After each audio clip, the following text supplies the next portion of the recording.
우리 하나님 말씀 보겠습니다. 고린도전서 1장 9절부터 15절까지 말씀을 보겠습니다. 우리 한 절씩 교독하고 15절은 같이 읽겠습니다. 고린도전서 1장 9절 말씀 제가 읽겠습니다. 너희를 불러 그의 아들 예수 그리스도 우리 주와 더불어 교제하게 하시는 하나님은 미쁘시도다.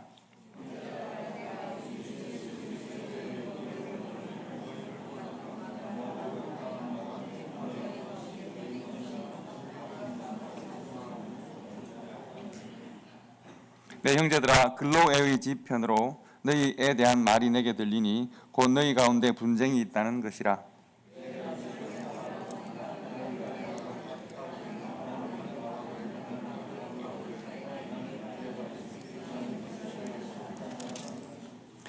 그리스도께서 어찌 나뉘었느냐? 바울이 너희를 위하여 십자가에 못 박혔으며 바울의 이름으로 너희가 세례를 받았느냐?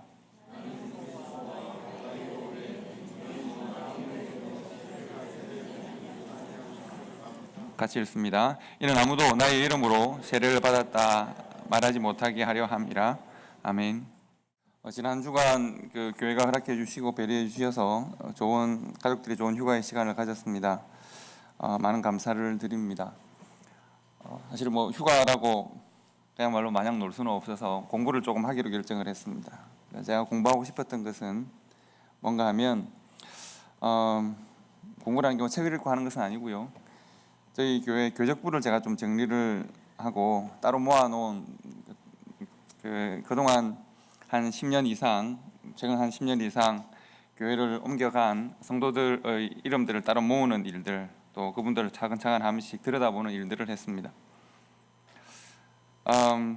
제가 좀 정리를 전에 해놨었고, 또 이번 휴가를 떠나기 전에 책상을 정리하다가 이제 발견해서 한 분 한 분 이름들을 제가 살펴보게 되었습니다. 좀 가슴 아프긴 한데 생각보다는 그 수가 꽤 많더군요. 또 숫자가 생각보다는 꽤 많은데 제가 조금 놀라기도 했습니다.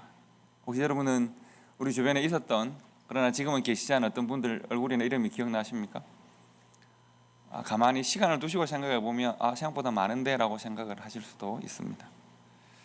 특별히 저를 고민하게 하고 또 휴가 기간 내도록 늘 생각을 하게 됐던 것은, 가슴 아팠던 것은, 학업이나 직장을 이유로 교회를 떠나신 분들이야 한국으로 가시고 또 먼 곳으로 가시는 분들이 있었던 것을 아실 겁니다. 그립기도 하고 하지만 어쩔 수 없다고 생각을 하는데, 지금 이제 우리 지역에 함께 계신데 가끔 얼굴을 가끔씩 코스코다 하나름이다 보기도 하고 보기도 하는데, 그런데 이제 더 이상 우리가 함께 예배드리지 않는 성도들에 대한 이야기입니다. 한 분씩 이렇게 이름을 넘기면서, 종이를 넘기면서 이름을 보다가 얼굴도 떠올리다가 같이 경험했던 신학생활의 경험들도 떠올리기도 했었습니다. 질문은 마음속에 드는 질문은 그거죠. 왜 교회를 떠났을까? 꼭 떠나야 했을까라고 하는 질문들을 하게 되었습니다. 어떤 분들은 명백하게 이유를 압니다. 왜냐하면 이러저러한 이유로 이렇게 하겠습니다라고 하신 분들이 있고요. 어떤 분들은 애매하게 말씀하시거나 혹은 말씀하지 않고 그저 출석을 안 하시고 전화를 안 받으시고 하셔서 잘 이유를 모르기도 합니다. 다만 이제 제가 좀 이해하고 있는 어떤 이유들, 분명한 이유들에 대해서는 좀 안타까운 부분들이 있습니다. 생각해 보면 지금이라면, 그러니까 몇 년 시간이 지나서 지금이라면 굳이 그때 그렇게 서로가 대립하거나 반대하지 않았을 수도 있겠다.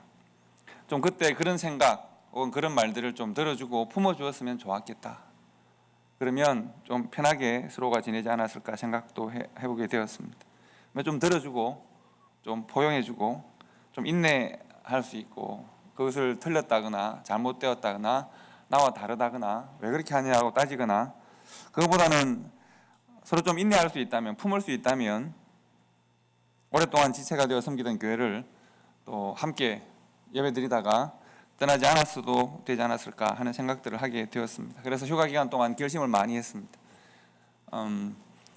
어떤 일이 있어도 목회자로서 성도들에 대해서 먼저 마음을 묶거나 닫아버리는 일은 없어야겠다. 마음이 먼저 차가워지는 일은 없어야겠다.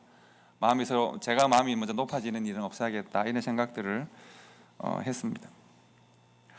오늘 사도 바울이 고린도 교회에 편지를 썼던 두 가지 중요한 문제가 있습니다. 고린도 교회는 분명한 두 가지 목적으로 편지를 기록했습니다. 첫 번째 기록 목적은 뭔가 하면 이단과 교리에 관한 것입니다. 두 번째 기록 목적은 교회 안에 있는 분쟁에 관한 것입니다. 이단에 관한 문제라면 당연히 사도들이 지도해야 합니다. 바른 가르침이 있어야 합니다. 그때 당시 아직 성경이 다 기록되지 않았을 때이고요. 복음을 새롭게 접했던 이방인들이 이방인으로서 예수를 믿기 시작했는데 무엇을 믿어야 하는지 어떻게 믿어야 되는지가 혼란스럽던 시기입니다. 각각의 역사적 전통을 따라서 이 신앙을 받아들였기 때문에 새로운 신앙에 그들의 과거 흔적들이 너무 많이 남아 있었고요. 이것이 섞이면서 다양한 방식의 신앙들이 논의되던 시대였습니다. 그래서 바울을 비롯한 초대교회 영적 지도자들이 무엇이 바른 신앙인지를 가르쳐야 했습니다. 그래서 이단에 대한 경고와 바른 말씀을 주는 것은 너무나도 당연했습니다. 하지만 교회 안에 있었던 분쟁에 대해서는 고민을 조금 해야 합니다. 우리가 초대교회 하면 늘 그 이상적인 아주 아이디얼리스틱한 교회로 생각을 하고 참 좋은 교회로만 기억을 하려고 하지만 실은 그렇지 않았습니다. 좀 전에 말씀드린 다양한 사람들이 다양한 역사적 배경을 가지고 교회에 들어왔었기 때문에 그들은 쉽게 친하고 비슷한 사람들끼리 모이기가 쉬웠습니다. 당시 오늘 본문을 보시면 고린도 교회는 크게 4가지 파로 나눠져 있습니다. 바울파와 베드로파와 게바라고 하는 베드로파와 아볼로파와 예수파입니다. 여러분 어느 파가 제일 힘이 셀까요? 예수파가 힘이 제일 셀까요? 잠시 제가 그 배경들을 설명드리면 그렇습니다. 당시에 학자들에 의하면 베드로파는 유대인들이 주류가 되었을 가능성이 많습니다. 그리고 예루살렘에서 살다가 예루살렘에서의 교회를 경험했던 성도일 가능성이 많습니다. 예루살렘에서 고린도 지역으로 박해를 피해서 건너왔던 사람일 가능성이 많죠. 그러다 보니 자신들이 초대교회의 중심이라고 생각을 했습니다. 신앙의 소위 말하는 본류입니다. 그들은 예루살렘에서 보고 배운 대로 이방에서도 생활을 하려고 했습니다. 특별히 유대인들이 많았기 때문에 유대적인 전통들이 가장 많이 흔적들이 남아있는 성도들이 베드로파 성도일 가능성이 많습니다. 그러니까 우리가 소위 말하는 장자 이런 우리가 제일 신앙의 전통이 있고 우리가 옳다라고 하는 확신이 가장 많은 사람들입니다. 두 번째 파는 바울파입니다. 이 사람들은 가장 열심히 있는 파입니다. 이방 선교의 주역들입니다. 사도 바울과 함께 목숨 걸고 전 세계를 다니면서 특히 지중해 근방을 다니면서 복음을 전했던 사람들 혹은 그들에게 직접 세례를 받고 그들에게 직접 복음을 들어서 배운 사람들입니다. 그들 중에 일부가 고린도에서 전도되거나 고린도에 남아서 신앙생활을 합니다. 같은 신앙을 고백하는 사람들을 함께 모여서 이제 교회를 이루고 고린도 교회가 된 것이죠. 그들은 사도 바울에게도 직접 배운 대로 그들이 선교지에서 신앙생활을 하던 대로 우리가 선교 활동을 하던 그대로 교회에서도 신앙생활을 하기를 원했습니다. 그래서 교회가 마치 선교지와 같은 열심히 있으면 좋겠습니다. 아볼로파는 조금 독특합니다. 여러분 아볼로라고 하는 사람 들어보신 적이 있으십니까? 아폴로입니다. 아폴로. 이 사람은 교회 역사에 처음 등장하는 것은 사도행전 18장에 보면 처음 등장을 합니다. 24절에 보시면 알렉산드리아에서 난 아볼로라는 유대인이 에베소에 이르렀는데 이 사람은 언변이 좋고 성경에 능통한 자라고 했습니다. 언변이 좋고 성경에 능통한 사람. 그래서 초대교회가 등장했을 때는 아직 이 사람은 구약에 능통하고 그리고 학문이 아주 깊고 또 요한의 세례까지는 아는 사람이라고 했습니다. 그런데 예수 그리스도의 복음은 아직 모릅니다. 그래서 사도 바울의 제자였던 브리스길라와 아굴라가 아볼로를 데리고 가서 복음을 가르칩니다. 그가 복음을 받아들입니다. 그가 좋은 신앙인이 됩니다. 성경은 그의 변화를 어떻게 기록하느냐 하면 사도행전 18장 27, 28절에 보시면 아볼로가 아가야로 건너가고자 하므로 형제들이 그를 격려하며 제자들에게 편지를 써서 영접하라 하였더니 그가 감에 은혜로 말미암아 믿은 자들에게 많은 유익을 주니 이는 성경으로서 예수는 그리스도라고 증언하고 공중 앞에서 힘있게 유대인들의 말을 이김이르라 라고 했습니다. 무슨 말인가 하면 이 사람이 원래 구약에 아주 능통하고 학문에도 아주 뛰어나고 언변이 좋다고 했습니다. 말빨 세다는 겁니다. 그러다 보니까 복음을 받아들이고 난 다음 이제 전도지에 가서 특히 아가야로 가서 말씀을 전할 때 당시 그 지역에 흩어져 있는 유대인들이 예수 그리스도에 대하여 도전하고 예수는 메시아가 아니다라고 말을 할 때 이 사람은 이길 수 있었다는 거죠. 복음으로 가지고 하나님의 말씀을 가지고 그들을 이길 수 있는 아주 뛰어난 사람이었다는 것입니다. 여러분 누구와 비슷합니까? 원래 지식이 많고 말을 잘하고 그래서 하나님의 말씀을 복음을 잘 풀어 설명하는 것 누구랑 닮았습니까? 사도 바울이랑 꼭 닮았죠. 사도 바울 같은 사람입니다. 사도 바울처럼 그는 원래 학문과 성경에 능통했고 언변이 뛰어나고 성품도 좋고 복음이 그 안에 들어가자 복음의 좋은 일꾼으로 변했고 그래서 그는 영향력 있는 사람이 됩니다. 즉 초대교회에 새롭게 떠오르는 그러니까 차세대의 지도자가 됩니다. 예를 들면 사도들은 1세대 지도자들이죠. 그러나 아볼로는 그들로부터 말씀을 배워서 또 말씀을 전하는 2세대 지도자인데 아주 영향력 있는 사람이 되었습니다. 아볼로는 그래서 존경하는 사람들이 많이 생겼고 그의 영향력이 뛰어났고 많은 사람들이 고린도에 있는 많은 사람들이 아볼로파가 되었습니다. 아볼로에게 배운 아볼로의 영향을 받은 그를 존경하는 사람들이 생겼다는 것입니다. 그러니까 새로운 베드로와 바울과는 다른 새로운 세력입니다. 그리고 마지막으로 예수파도 있습니다. 학자들은 예수파를 재밌게 봅니다. 이 예수파는 세계파와는 조금 다릅니다. 베드로파나 바울파나 아볼로는 베드로파는 베드로에게, 바울파는 바울에게, 아볼로는 아볼로에게 직접 말씀을 배웠거나 영향을 받았을 가능성이 많습니다. 그런데 이 예수파는 예수를 만난 적이 없는 사람들입니다. 복음을 2번, 3번에 걸쳐서 다른 사람들로부터 전해 들은 사람들입니다. 젊은 사람들입니다. 베드로와 바울, 아볼로로부터 직접 복음을 받지는 않았지만 교회나 혹은 부모나 혹은 그들 통하여 전도 받은 교사들 2차, 3차를 건너서 복음을 받은 예수를 영접한 사람들입니다. 이 사람들은 누군가가 바울의 전통을 따라 누군가가 베드로의 전통을 따라 아볼로의 전통을 따라 이렇게 이야기하면 좀 생각이 복잡해지는 사람들입니다. 그런 게 다 싫습니다. 우리 예수 믿으면 되지 왜 우리가 바울, 베드로를 이야기하느냐. 그래서 우리는 예수파라고 신앙에 정말 본류를 주장하는 사람이 되었습니다. 우리는 너희들이 주장하는 사람 중심의 신앙이 아니라 신앙의 핵심이 예수만 따르겠다. 그래서 예수파가 되었습니다. 차별성을 예수파라는 것으로 유지하려고 하는 젊은 사람들의 가능성이 많았다라고 학자들은 말합니다. 여러분 한번 대답해 보시겠습니까? 이들 중에서 예수를 안 믿는 사람들이 있을까요? 신앙을 부정한 사람이 있을까요? 예수가 그리스도임을 십자가의 은혜로 우리가 구원받았음을 부정하는 사람들이 있었을까요? 아무도 없습니다. 그들은 다 열심히 있는 성도들이었습니다. 그리고 각자 자기가 배운 대로 옳다고 생각하는 대로 최선을 다하는 신앙인들입니다. 그러다 보니 왜 강력한 베드로파가 되느냐 하면 내가 배우고 내가 알고 있는 대로 내가 그렇게 신앙생활을 할 뿐만 아니라 당신도 그렇게 신앙생활을 해야 될 것 같습니다. 왜 나는 강력한 바울파가 되느냐 하면 내가 선교를 하며 배우고 경험하고 성령 하나님의 역사를 보는 대로 그리고 당신도 이렇게 해야 된다고 생각을 합니다. 아볼로파 또한 마찬가지입니다. 내가 이렇게 신앙생활을 하고 그리고 당신도 좀 그렇게 했으면 좋겠습니다. 예수파 또한 마찬가지입니다. 문제는 다른 성도들도 나처럼 신앙생활을 했으면 좋겠고 나와 같은 생각을 해주면 좋겠습니다. 갈등이 발생합니다. 여러분 믿는 바가 같고 고백하는 신앙이 같고 장래의 소망이 같습니다. 여러분 초대교회는 목숨 걸고 신앙생활을 하는 시대입니다. 다양한 시련과 고난이 같습니다. 함께 로마, 고린도, 에베소 모든 교회들이 예수 그리스도를 섬기고 있습니다. 고백하는 신앙이 같고 장래의 소망이 같고 다양한 시련과 고난이 같고 함께 교회를 섬기는 것이 같습니다. 그런데 그들은 다릅니다. 무엇이 다른가 하면 신앙의 배경이 백그라운드가 다르고 그들이 가지고 있는 신앙생활의 습관들이 다릅니다. 문제가 발생했을 때 각각 생각이 다릅니다. 문제에 대한 여러 가지 관점들도 다르고 생각이 다릅니다. 그리고 중요한 것은 또 친한 사람들이 다릅니다.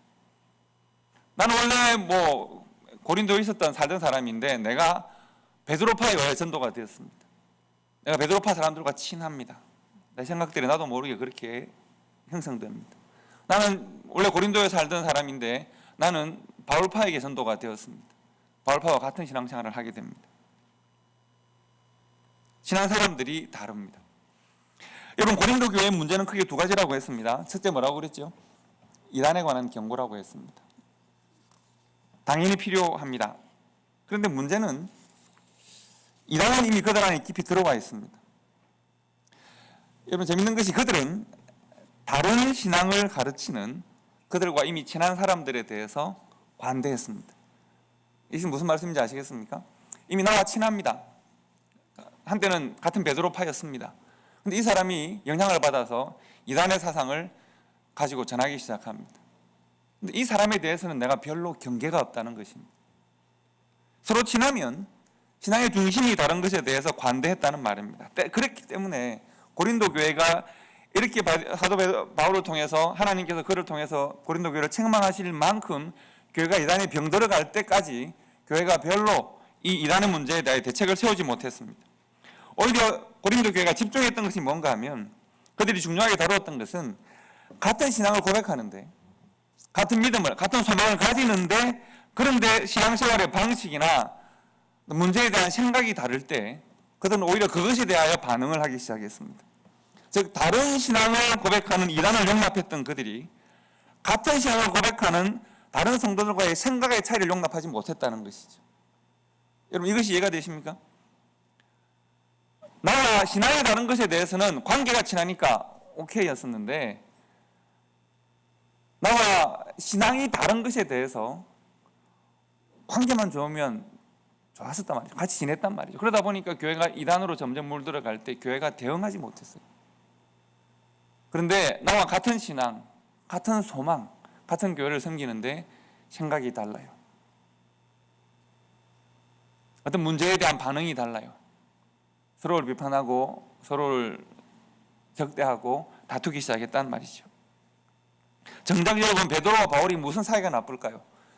아볼로와 바울이 무슨 사이가 나쁠까요? 여러분 잘 아시잖아요. 아볼로가 나는 심고 아볼로가 물을 주었다. 아볼로와 나는 아무런 나쁜 사이가 아니다라고 사도 바울이 이야기하거든요. 내가 예수 그리스도의 세례를 전하지 나의 세례를 전하느냐. 정작 베드로나 바울이나 아볼로나 예수님이 무슨 사이에 문제가 있을까요? 그런데 그들이 나의 영적인 권위를 대변한다고 주장하는 사람들 사이에 서로 갈등이 생기고 다툼이 있는 것입니다. 과연 고린도 교회는 화해할 수 있을까? 복음과 믿음 안에서 하나가 될 수 있을까? 여러분 어떻게 생각하십니까? 제가 지난 봄에 저희 교단 문제로 알칸사라고 하는 곳을 처음 방문을 해보고요. 알칸사 주도가 리틀락이라는 곳이 있더군요. 혹시 가보셨습니까? 리틀락, 그 강을 알칸사 가운데 있는 강을 가면 조그만 바위가 있는데 제일 처음 상륙했다라고 하는 곳이 리틀락입니다. 대단한 곳인 줄 알았더니 바위가 한 요만한 바위였습니다. 리틀락입니다. 저희들 안내했던 어느 한 목사님이 어디를 저희를 데려갔냐면 리틀락 센트럴 하이스쿨로 데리고 갔습니다. 그리고 센트럴 하이스쿨 밑에 보시면 리틀락 9이라고 하고 동상이 세워져 있습니다. 리틀락 9, 리틀락 9은 뭔가 하면 위키백과에 보면 이렇게 번역이 되어 있습니다. 해석이 되어 있습니다. The Little Rock 9 was a group of 9 African American students enrolled in Little Rock Central High School in 1957. 리틀락 9이라고 하는 말은 1957년 리틀락 중앙고등학교에 등교하기 시작했던 등록한 9명의 흑인 학생들을 일컫는 말이다. 이렇게 되어 있습니다. 배경은 이렇습니다. 리틀락 크라이시스라고 불리기도 하는데 리틀락 위기라고 불리기도 하는데요. 미국 인종차별 역사의 한 획을 긋는 중요한 사건이 있었습니다. 인종차별의 문제가 대두되기 시작한 것이 인권의 문제로 1950년대입니다. 1952년에 전국 유색인 인종협회, 그러니까 그 흑인들 인권을 대변하는 협회에서 52년에 대법원에 이제 항소를 합니다. 뭔가 하면 흑인 학생들이 이제 흑인 학생들만 다니는 학교에 등록하는 것은 불법인 것 같다, 차별인 것 같다. 그래서 누구나 다 원하는 학교에 등록할 수 있도록 하자라고 하는 것이었습니다. 공립학교에서 학생들을 인종을 이유로 선별하지 못하도록 하는 그런 법을 만들어냅니다. 1954년에 위헌 판결을 받아내죠. 그러니까 누구나 이제 합법적으로 자기가 원하는 고등학교를 등록할 수 있게 되었습니다. 흑인들도 말이죠. 그런데 이제 이 리틀락이라고 하는 센트럴 하이스쿨의 명문학교였는데 역사적으로 단 한 번도 유색 인종이 그 학교를 들어간 적이 없는 학교였습니다. 그런데 전미 유색 인종의 협회에서 9명의 알칸사에 있는 학생들을 선발을 합니다. 그리고 너희들은 이 학교를 상징적으로 들어가라 라고 합니다. 그래서 1957년에 당시 우수한 성적과 태도를 기준으로 뽑은 9명의 흑인 학생들이 이 학교에 등록을 합니다. 명문 리틀락 센트럴 하이스쿨에 등록을 합니다. 당시까지만 해도 말씀드린 대로 단 한 명도 흑인들이 들어간 적이 없는, 유색 인종이 간 적이 없는 학교였습니다. 학교를 잘 다녔을까요? 잘 못 다녔을까요? 기록에 의하면 등교 첫날부터 고난이 시작됩니다. 대부분의 판결에도 불구하고 모든 백인들이 그 학교에 등교를 하는 것을 반대합니다. 특별히 그 백인들을 지지했던 당시 아칸사 주지사였던 오벌 파베스라고 하는 그 주지사가 흑인들이 이제 반발을 하고 데모를 하고 하니까 그것을 진압하느라고 연방군을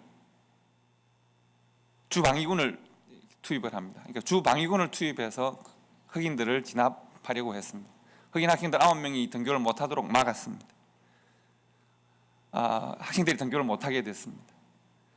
그런데 그 소식을 이제 언론에 전해지게 되고 아이젠하워 대통령에까지 전해집니다. 아이젠하워 대통령이 분노합니다. 그래서 어떤 일이 일어났냐면 아이젠하워 대통령이 아칸소 주지사를 소환해서 직위 해제를 시킵니다. 그리고 주방위군을 해체해버리고 연방군에 편입을 시켜버립니다. 아칸소는 이제 주방위군이 없어집니다. 그리고 그럼에도 불구하고 백인들이 소요가 일어나니까 연방 육군 중에서 101 공수여단이라고 하는 전쟁에 투입되는 그 군대를 그곳에 바로 투입을 합니다. 9명의 학생이 등교하는 것을 보호해 줍니다. 아무도 손대지 못하도록 보호를 해줍니다. 결국 9명의 학생들이 거의 11학년들이었는데 1년 동안 학교를 잘 다니고 좋은 학교에 다 진학을 하게 됩니다.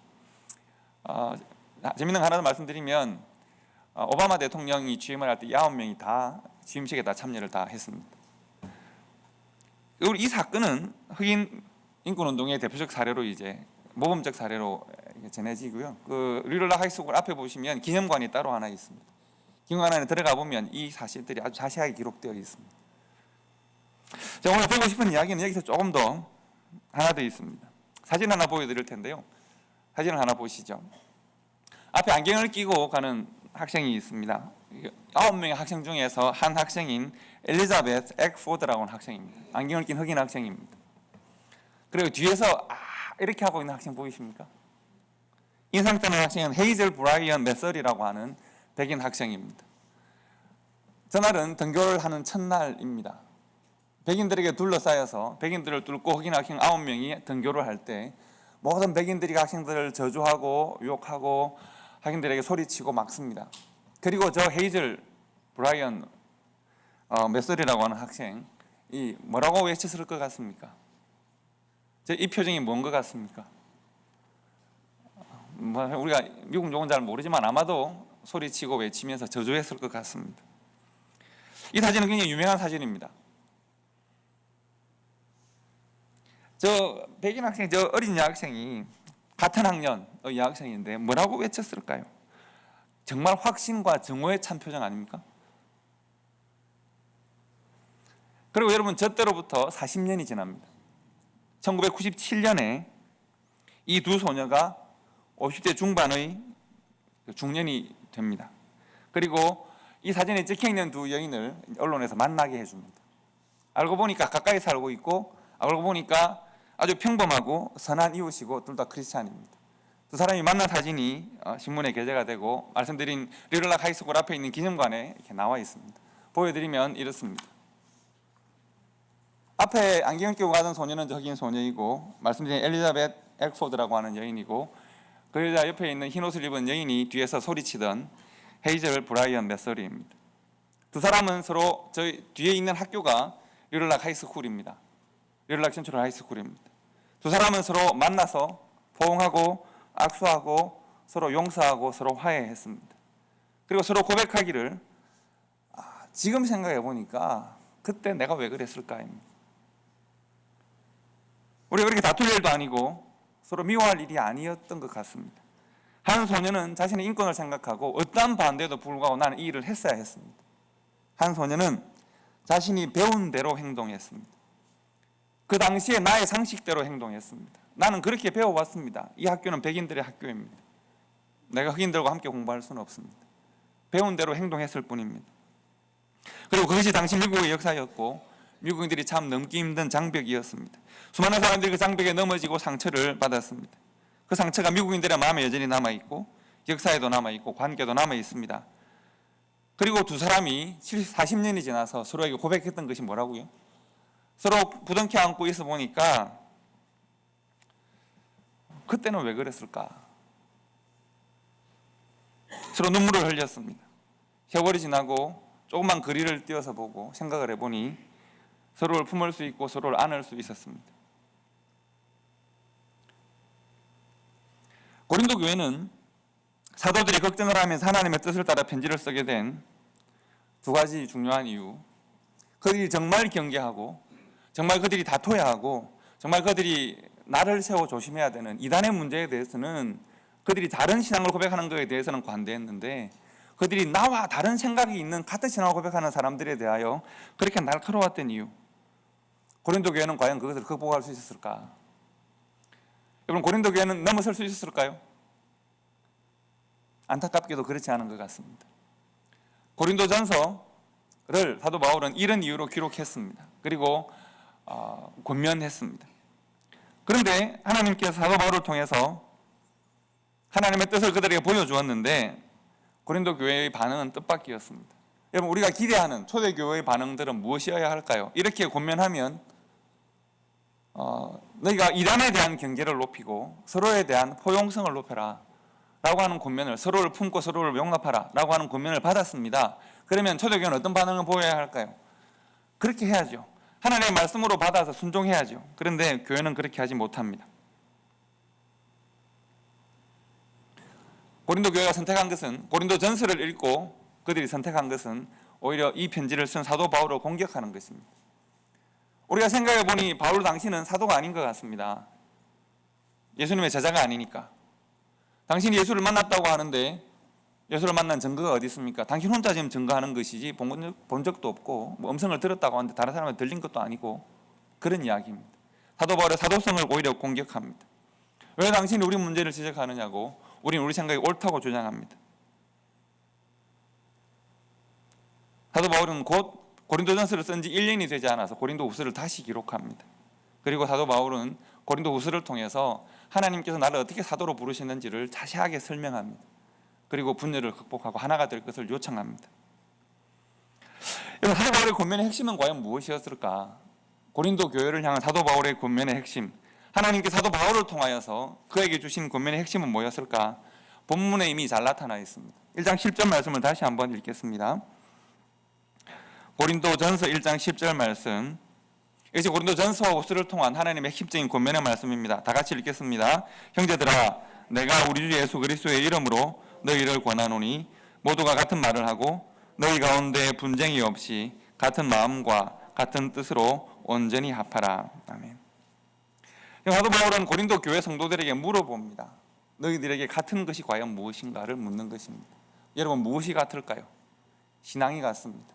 무엇이 같을까요? 받아들인 복음이 같습니다. 무엇이 같을까요? 천국에 관한 소망이 같습니다. 무엇이 같을까요? 고린도 교회라는 이름으로 모여있는, 함께 예배하는 것이 같습니다. 서로 노력해야 합니다. 무엇이 같은지를 회복하려고 노력해야 합니다. 같은 말, 같은 마음, 같은 뜻을 가지기 위해 더욱더 연합해야 합니다. 서로 사귀어야 하고 서로가 섞여야 합니다.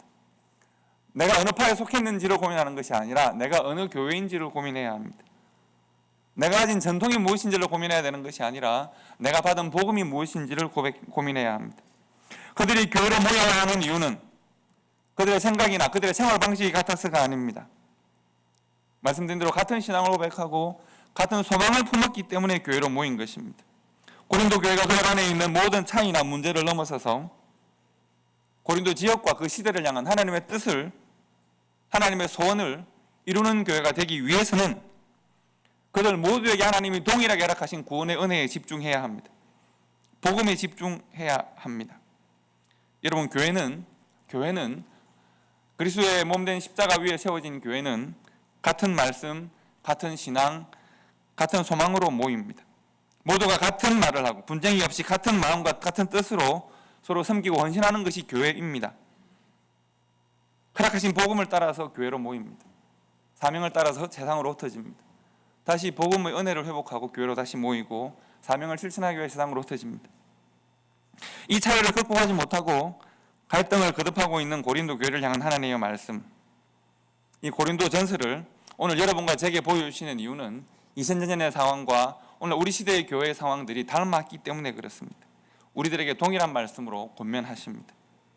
여러분, 교회가 우리가 교회로 모이는 이유는 다양한 삶의 흔적과 다양한 생각과 다양한 차이를 가지고 있는 많은 사람들이 같은 신앙과 같은 소망을 가졌기 때문입니다. 우리가 같은 동일한 복음을 가지고 있기 때문에 그렇습니다. 여러분, 서로의 차이를 확인한 교회와 성도는 서로의 차이가 확인된, 생각이 다르고 판단이 다른 교회와 성도는 서로 화해할 수 있을까? 서로 함께 할 수 있을까? 참 어렵고 힘들다는 사실을 여러분의 경험을 통해서 이미 아실 겁니다. 이민사회에 얼마나 같은 복음, 같은 신앙, 같은 소망을 가졌는데 생각의 차이나 전통의 차이에 따라서 얼마나 많은 교회가 이 앞집산을 거듭하고 있는지 잘 아실 겁니다. 대부분 성도들은 확신 가운데 서로를 외면하고 배척합니다. 내가 믿는 믿음과 말씀에 근거해서 다투고 적대하기 쉽습니다. 화해가 힘든 이유는, 화해가 잘 되지 않는 이유는 확신이 넘치기 때문입니다. 여러분, 그러나 생각해 보십시오. 우리의 확신이라는 것이, 우리의 판단이라는 것이 얼마나 어리석고 얼마나 연약합니까?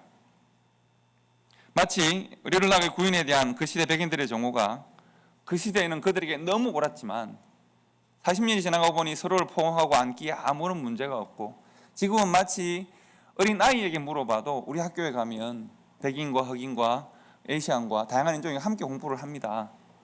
이것이 너무나도 당연한 현실이자 상식이 되었는데, 그때는 그것이 그렇게 주방위군을 동원하고 특공대를 동원해야 문제를 해결하는 심각한 문제였던 것처럼, 오늘날 우리가 고민하는 이 심각한 문제들이 하나님 앞에 섰을 때, 우리가 하나님 앞에서 우리 자신들을 바라보았을 때, 우리의 차이를 하나님 앞에 호소했을 때 하나님께서 그것을 보실 때 과연 어떠한 생각이실까를 우리가 고민할 수 있어야 합니다.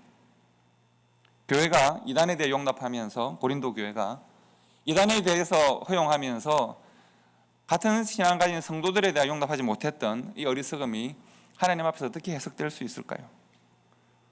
우리가 좀 잘못 생각할 수 있음을 인정하고, 우리가 좀 내 생각이 부족할 수 있음을, 혹은 다른 사람이 나와 다름을 인정하면 우리가 확신에 찬 적대감으로 서로를 대하는 것이 아니라 그리스도의 사랑과 은혜로 서로를 대하는 교회와 성도가 될 수 있지 않을까 우리가 고민하게 됩니다. 오늘 하나님께서 사도 바울과 고린도 교회를 통해서 우리 시대의 교회를, 우리 시대의 성도를, 그리고 우리 시대의 여러분과 저에 대하여 권면하십니다.